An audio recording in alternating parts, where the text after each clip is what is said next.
It was 2.5 minutes before midnight 50 years ago today. Sleeping communities scattered throughout San Francisco Canyon north of Saugus had no warning. One moment all was peaceful, then havoc. The St. Francis Dam, built less than 2 years before by William Mulholland, had collapsed. By the time the raging flood reached the ocean 54 miles away, more than 400 persons had been killed.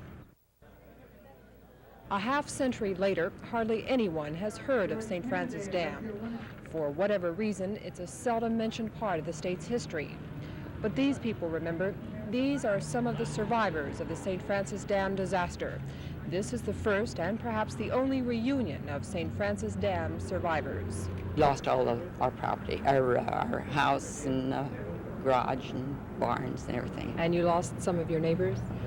My brother-in-law, his brother was drowned. We had to get out quick, just barely got out. Where you found your brother? My brother was just behind me. She would come onto the road and then out. He couldn't get out till I got out. I had to get out of his way. Well, the water was coming up on the highway as I went by, and they was 50 feet behind me, and it just washed them off. No more than a handful of people in the world know anything about the collapse of the St. Francis Dam. That's why this reunion, to call at least slight attention to the littlest known but worst disaster in Southern California's history. From Valencia, Rita Diamond, News Center 4.